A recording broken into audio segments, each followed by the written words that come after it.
I'm here today with the Universal Audio Galaxy 74, and it is a Space Echo emulation, so specifically the Roland RE-201, the old Space Echo.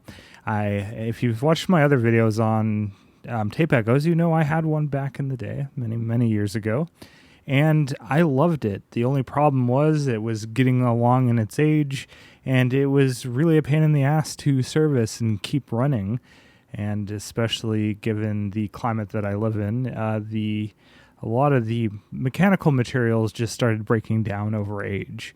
I'm sad I got rid of it, but not at the same time, because having to keep one up and running is just a pain, and it requires a lot of space.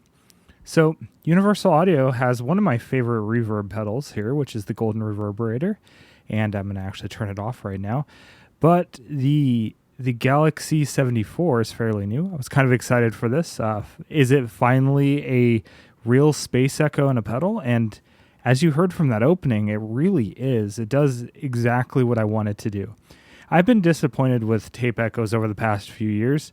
The only exception is the Strymon Volante, and through some lesser extent the El Capistan, especially the version 2 on the El Capistan. But the major thing that the Strymon pedals never really did was tape saturation. They do tape saturation, the Volante obviously does, but it doesn't do it in the way that I remember it. It's too clean. That's what I feel about it. It has excellent tape saturation on the Volante, but I feel it's too clean. It doesn't really give you that you're overloading tape kind of like the sound that it does. And the Galaxy finally does that for me. It's just amazing. I'm going to go over some things that I really like about it. I mean, the demo says it's a great sounding pedal. And again, finally in a pedal form.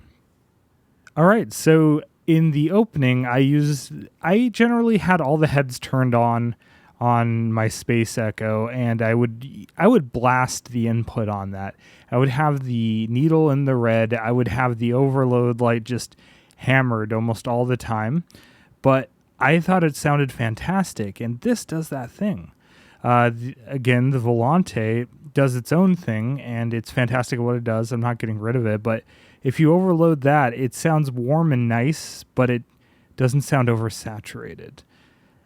So yeah, I guess we'll go back to the dulcimer patch that I was using in the opening. So that's with this. I'll turn up the volume just a little here. And I should mention that the only thing I'm going to do in post is process the audio to be normalized, so it's not so quiet. Okay, so yeah. So with all the heads engaged, and I have the input volume pushed to the limit. I mean, it's not all the way up, but it's where I like it. And the feedback is fairly high up, and the time is all the way up. It's the opposite on a Space Echo, but yeah, it just...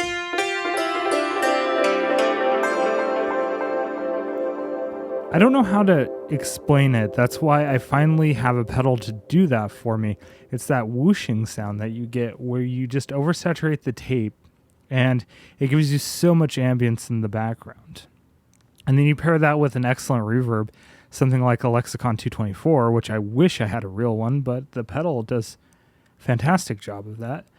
And you just get so much just ambience.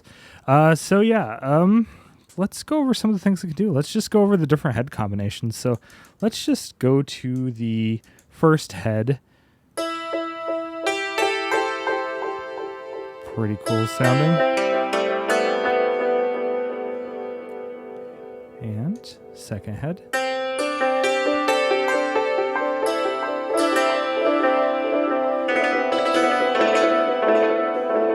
It's a custom patch I made where it kind of it hammers on this side, and it does a repeated hammer on this side, and then you get singles over here. Okay, so one thing I will say that I don't like about this pedal, it's the only thing I don't like. The stereo image on this pedal is absolutely fantastic. It's breathtaking. The only problem, it's random. It only randomly comes in and out. I've heard this in plenty of demos. The manual makes a little bit, or the online manual makes a little bit of mention of this. But I wish that if Universal Audio is like watching this, which I hope this gets a lot of hits to the point where they are going to watch this, but I doubt it. I would like to see an option to have one of these knobs in one of the configurations, in the alternate configuration. We'll get that, like maybe the one of the knobs to set how much 3D image you get, and so you can set it, and so it's not random. So yeah, we'll go over that in a second. But so yeah, head 2. Let's go to head 3, which is your longest spaced out head. One thing I should state over the original on this pedal of the original Space Echo, this does double the time. I think the original only did like 600 milliseconds top. This does it does a little over a minute.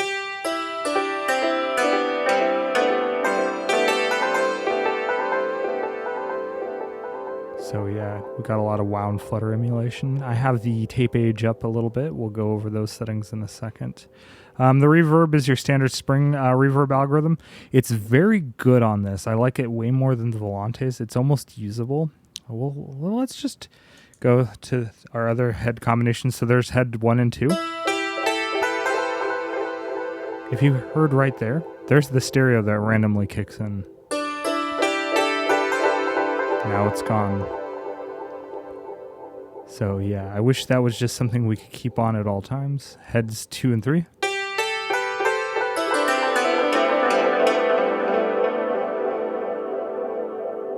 Wonderful. And then obviously what we had in the opening, which was all the heads. Go back one. There's 1 and 3.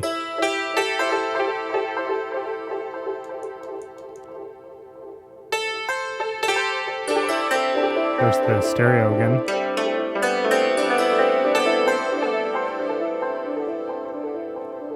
God, that's wonderful. Like, I wish that it could stay on the entire time. That needs to be an option. They need to add that, even if it's through the application. But I'll show you in a minute that they can implement it in the UI as it is now. At least I feel they can. So yeah, it's wonderful sounding. Let's just go to the longest head. Let's see here. That's head 3. I'm looking at my monitor here. That's head 3. And we'll go over the alternate functions. Actually, with this, let's hear the input volume. So, all the way off, obviously. There's no input going into the tape. I think that is Unity.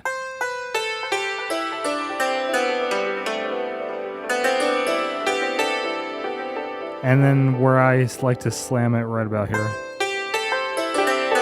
Well, right around here, but...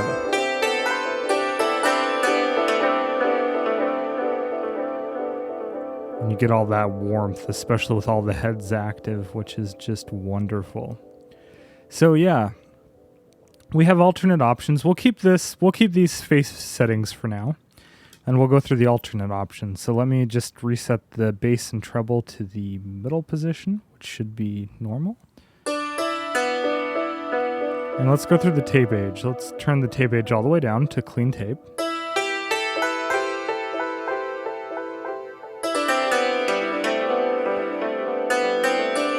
It's doing the stereo thing again.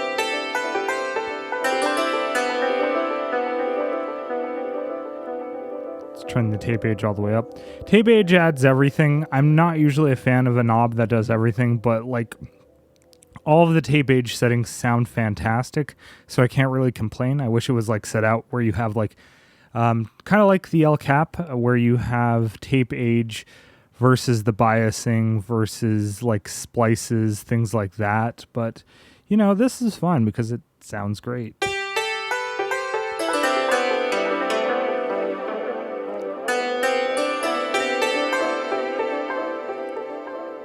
It's like the worst Space Echo ever that's on the end of life support there. And then I keep it right around, I think I keep it like about here.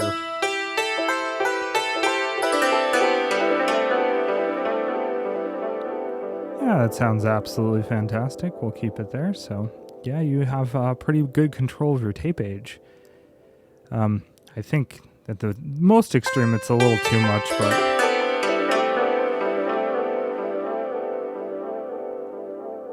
fairly high up is nice.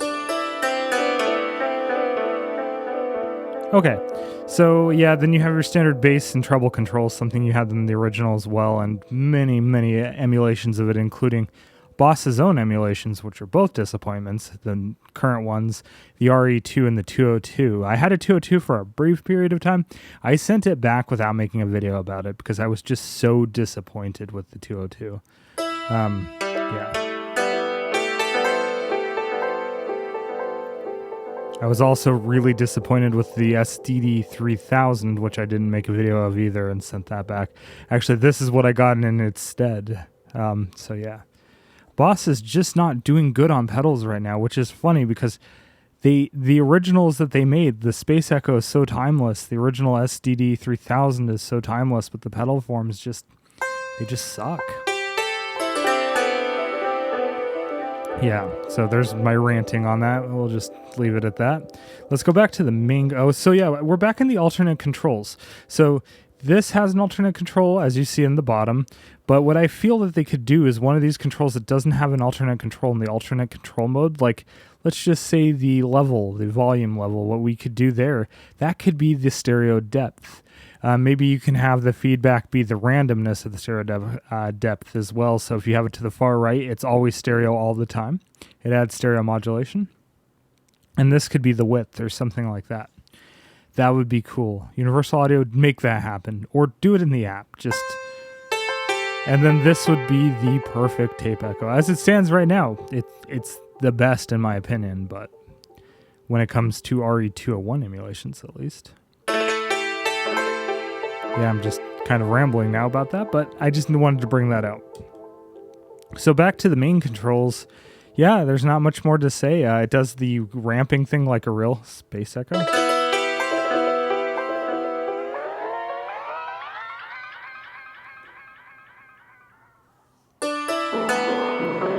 Yeah, that's so cool. All right. Let's mess with the reverb really quick and actually hear that, okay, so dwell control generally on a spring reverb is how hard you hammer that spring, because obviously there's no real length control on a spring reverb. What you do is you put in the pre-drive, like the preamplification, you make it louder so that spring rings longer, and then the reverb volume, obviously. Let's turn it on. It's a little too much. Just do unity, I think. Well, whatever they call that. Middle. We'll do 50-50. That's good. That's a really good sounding spring. I'm not a fan of spring reverbs, but damn, that's a good spring. So let's turn up the dwell. That's basically how hard you hit that spring.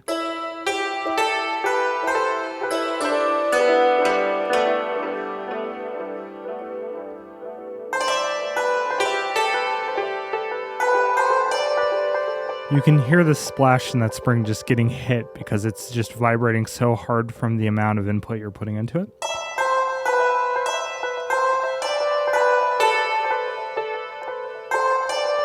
Let's just turn this down really quick.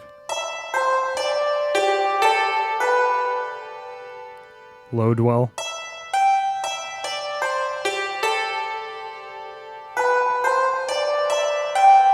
So you can tell the difference. You're driving that spring. The transducer is just being driven ever so much harder to push that spring to vibrate more. So cool. That does actually sound pretty good.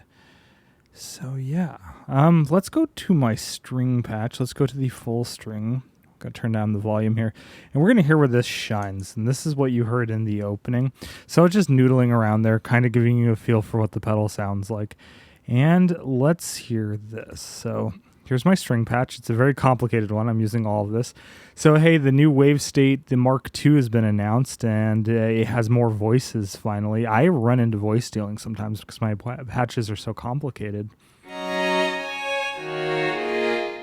So yeah, this is one of my orchestral string patches. I use a fifth up on half of it and just normal octave strings on the front half of it. It's a cello, a violin with vibrato, and I have some full string sections in there, but needless to say, it sounds like that. So yeah, with what I'll do is I'll usually hit all 3 heads like that.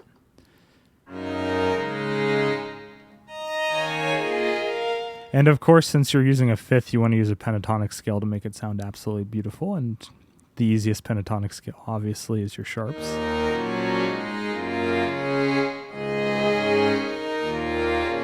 All right, and now let's engage the pedal with the settings I like.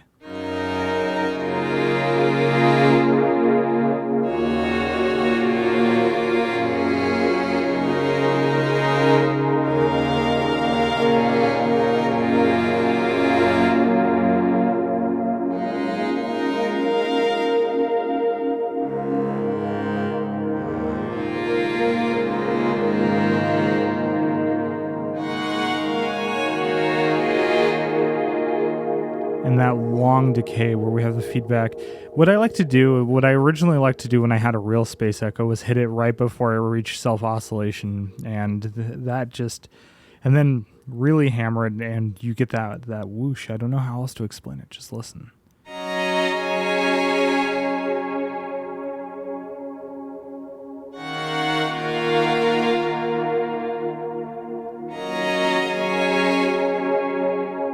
Now is probably not the best time to be telling you I'm this far in the video, but you really need to be listening to this on high quality headphones or studio monitors to really get the full depth of this effect.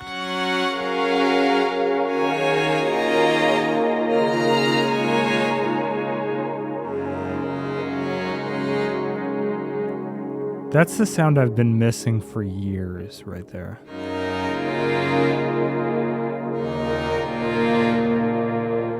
Volante gets close, but I feel it's too clean. The Volante will still have a use when I do ambient music because it just has such a clean, polished sound.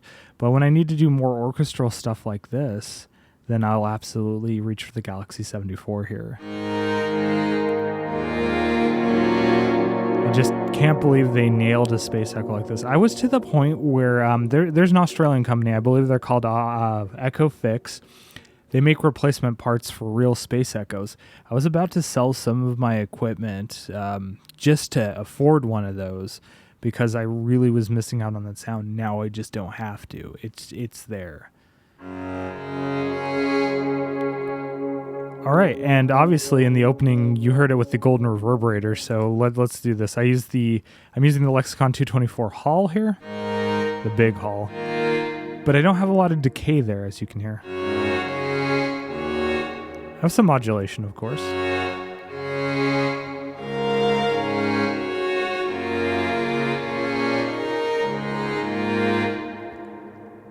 So, yeah, maybe a little too much there. But now, you know what? Modulation's great. You can't have a Lexicon 224 without modulation.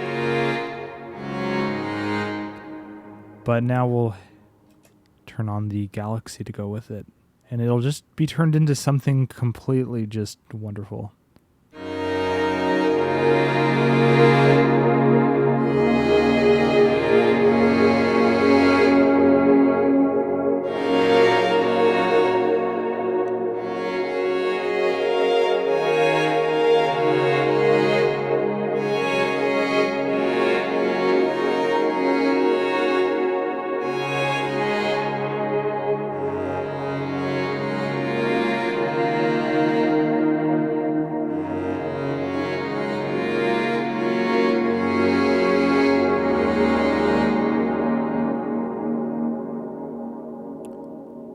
You can hear that lovely wow and flutter just go out with the amount of feedback we have going there. It's just amazing. It's basically the best way I could put it. Okay, so we're going to go into the other thing I wanted to let you listen to. I have a harp here. It's a fifth harp. Oh, that's not the harp. Here we go.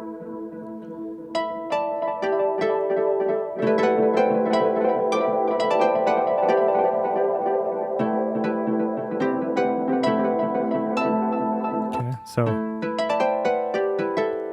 Let's do something more rhythmic. So let's do echo heads 1 and 3.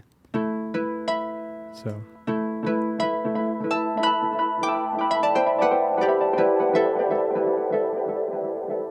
same feedback. I love a lot of feedback.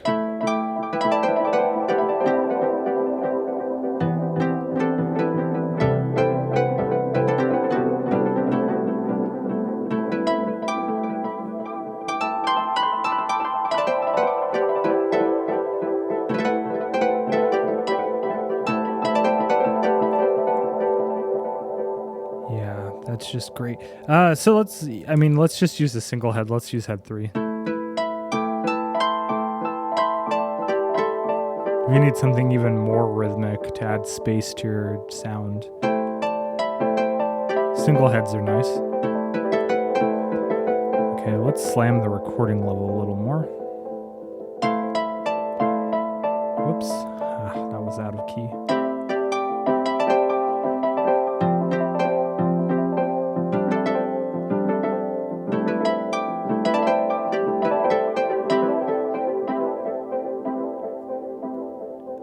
That's just amazing. Let's add the golden in.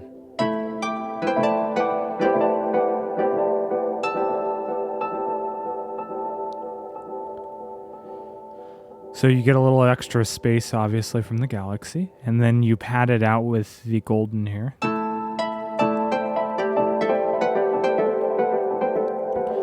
The Galaxy sounds otherworldly with something like the Strymon Cloudburst as well. I should do a video where I pair the two.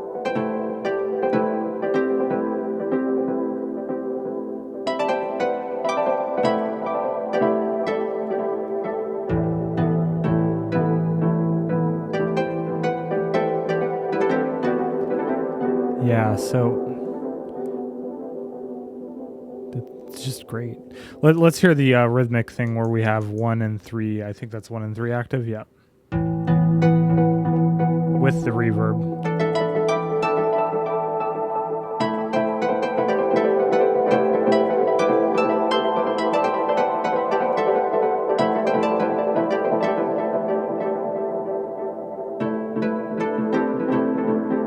So I will say I'm not a fan of the reverb on this. It's good, but again, it's a spring. You need something bigger for the kind of music I do, especially the orchestral stuff.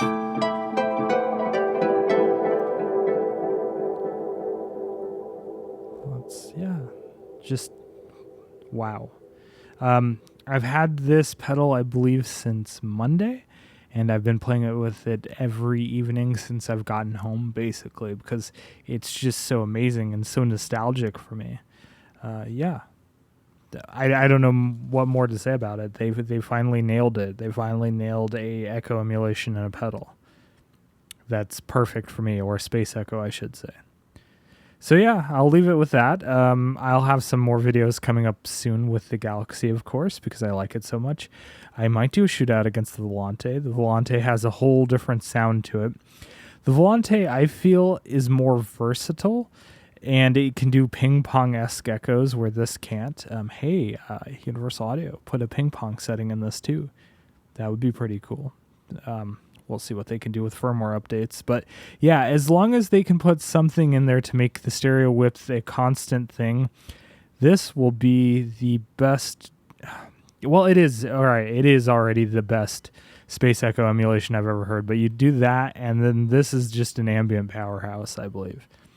Anyway, thanks for watching. If you like my videos, please subscribe to my channel and like this. If you have any questions, leave them in the comments. I'll try and get to them. I do read all my comments. And yeah, if you have any ideas of anything else you want to see on the Galaxy, for instance, or any tape echo, for instance, like I have the Volante, I have this, and I do have the El Capistan. Those are my favorites out of all the ones that I have. If you want more videos on those, please ask about it. All right, bye.